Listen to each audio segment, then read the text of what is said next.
So okay, today I'm going to make a quite long video about my thoughts on pretty much anything, because I think this could be used in anything.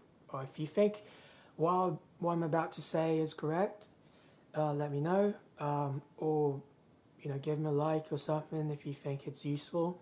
But today I want to talk about motivation, and how to maintain that spark in your life. Because I don't know if you guys have ever noticed this. So when you're really down, when you're really upset, when you're not able to get something you want, it doesn't feel well. When someone rejects you, it doesn't feel well. So let me break down to 3 steps. First of all, it's the idea you have, and the way to get ideas. For example, I want to chase a goal. I want to hit my new PR in gym, and the way to do that is to go out and talk to people, and you get that from experience. Experiences get you ideas of what you really want to do and what you want to achieve. Because as a human, without things you want to get, there's no purpose. You might want to get a Lambo, you might want to get a house, a huge house, mansion, whatever you want. There's as a human, you always want to get something, right? And you have to pay the price. So, but first, the first thing that I want to say is there's always an idea. There's always something that you want, and you get that from experience, from approaching people and stuff. And second would be what I call initiation. The urge to get that, or the first step. Not the first step, the second step, sorry. But, when you have an idea, you need first step, right? But in this list, this is on actually, initiation is actually on the second. But what I'm saying is getting your first step out to do something. And that's actually really hard. And I think it's actually the hardest part, in my opinion, because not everyone has the balls. You always hear people saying balls, do you have balls to do that? And for example, if you want to hit that PR, you feel like really heavy, right? Let's say lifting, 500 pounds, you're like, oh shit, I can't do it. But do you have the balls to try that? That is really important. Do you have the balls to try it? And of course, you need, besides confidence, I'm not talking about ego. Ego is completely different from confidence. Ego, you don't think about it. You don't even think about it. You think, oh, fuck this, I can do this. But, okay, confidence, sometimes you still need to have that mentality. Let's say, fuck it, I'm doing it. But that's different, fuck it. That's a different version of, fuck it, I'm going to do it. Fuck it, I'm going to do it.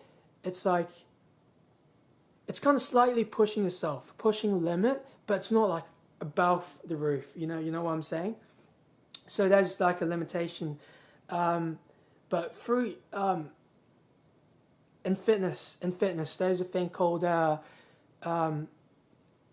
what's that thing called? One second. Progressive. There's a thing. Okay, in fitness, there's a thing called progressive overload, which means improve time by time. No one's saying you can improve from 6 feet under to the rooftop. No one's ever said that. But through time by time, through months by months, day by days, year by years, you definitely, if you be consistent enough, you get what you want to get eventually. But what I was saying is initiation. The urge to try something. In my opinion, in my thought, I think being able to try is the best thing that you can do. It's even more important than win or lose, getting rejected or getting that. You know, it's all about trying. And sometimes, you know, you fail, and maybe did something wrong. But I strongly believe if you really want to get something, don't give up. Don't really give up. And you're working hard enough. And working hard enough, it's not the only way. You'll have to be smart as well. You have to analyze what you did, why you fell, and improve and improve and improve. And by the end of the day, you get kind of close. And try different ways as well. You'd say, okay, reality doesn't allow me to do that. I'm poor. I won't be a millionaire. Okay, I'm not rich. I don't really know how to be rich, to be honest. But if you're using this formula, trying different ways, and do what you can, and be smart of your decision. Try new things every time, and I believe you get something out of that. You know, you might not be like super, super, super rich like Bill Gates, but you definitely get something from it, you know? And sometimes it's faith. Faith life, you get some, you lose some. And you should get the most out of it. For example, let's say genetics, right? I'm about 6 feet tall. Can I be 7 foot? Maybe not. But what I can do is I can get strong. I can improve my body, and push my limits, and get strong day by day, mentally and physically. That's what I want to do. So here's the last step, which is maintenance. Maintenance, it's hard. Like, I'm not saying it's easy, but it's not the hardest. In my point of view, I think getting yourself out and having a first step is always the hardest. And once you get out there, all you have to do is maintain and keep doing the same thing again and again, even though you fail. No matter it's failure or success, you have to keep doing it, keep doing it, keep doing it. But first of all, you have to be clear whether that's a correct way or a bad way. A bad way doesn't work, but a correct way, you can feel it. You can definitely feel it. Okay, I can see something's working, and just keep going and keep improving, and your path will be crystal clear. So those are the 3 steps. Let me do a review. For number 1 is the idea, is the thought that you have to have. You need to have an idea what you want. Second, getting yourself out, initiate, and start talking, start doing, just start, you know, just start. And that's the hardest part, because you have to face a lot of fear. And once you get used to that fear, you have no fear. Trust me, once you get used to that fear, you'll be like, that's actually not even a fear. I'm used to it. And you just changed. The third would be doing some maintenance. Keep doing what you love to do. Keep doing what you believe that works. So those are the 3 steps. And well, I do get, like, it could be hard to maintain because it's life. There's downtime, there's good times, and when it comes to downtime, you lose a lot of motivation, and you'll be like, oh, fuck this, man, you know, I got rejected again, you know, I've applied to 100 jobs, and I still can't get a job, a decent job, a job that I like to do. Oh, man, you know, like something like that, you know, everyone has that, and you definitely lose yourself, and it's normal. Everyone has that. We're all human, you know. We're all human, and we have emotions. We're happy. We can be happy. We can be upset, angry, you know, all kinds of emotions. But what I learned from my experience is you could have emotion, but you have to learn to dominate that emotion and do what you believe it's right. and keep going and keep moving on, keep moving on, keep moving on, keep moving on. Let's say if I was upset, you know, I would have no motivation before. But then the now version of myself, I'd be like, okay, I'm upset. So what can I do to not be upset? Or what can I do to, you know, it's like wave, you know? Like ups and down, ups and down.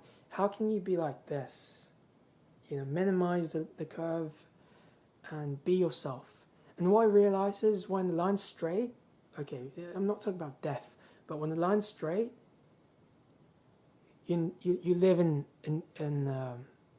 now, what I call now, present life, and that's, you feel the most peaceful. You feel everything, like you feel surroundings, you feel everything, and that's actually what you have to do when you're upset. And I get people lose motivation. For example, let's say your sister passed away, and you can't control that, right? There's no way you can control someone's death, or maybe, you know, you can give birth to someone, but you cannot control someone's death. It's impossible. But what you can do is, when it comes to that situation for losing someone, you know, life sucks. Everyone knows. But when it comes to that situation, stay calm. It's hard. It's hard. You have to understand the situation. You have to understand the situation. That might be the worst scenario in your life. That might be the worst moment in your life. But what you can do is accept it and visualize your future and what you truly want, what truly keeps you happy. And you know, you can do that. You can imagine your future, imagine what you have or what you're about to get, and that keeps you moving, keeps you climbing higher and higher. That's the first thing you can do. Second thing you could do is use that worst moment in your life. You know, remember that moment. You know, that hurts, right? That hurts so much. But use that moment to push yourself to the next level. That's what I used to do, and it worked. So that could do as well, and eventually you get what you want. But if that thing, let's say if I want to be a millionaire, if that's something that I really want, okay, I get it. But after you get that, are you satisfied? Is that your final goal? If you still feel empty after you get that, after you being a millionaire, you have to think about that all again, because that might not be what you want in your life. And last thing I want to talk about is you should look for something that you should care and what you shouldn't care. In my opinion, I think things that you should care is something that you can't buy, and things that you shouldn't care. Let's say if that doesn't bring you anything, that thing doesn't do you good. For example, someone's being rude at you, you feel bad, right? And I don't think you should care about that. You can be upset, but you have to get back on track and tell yourself, people was rude. Haters always gonna hate. So there's nothing you can do. But you have to be responsible for your emotions and for yourself. And I think, yeah. And family is really important. Yourself is really important. And what makes you happy would be the most important thing in your life. Stay strong, people. Stay strong.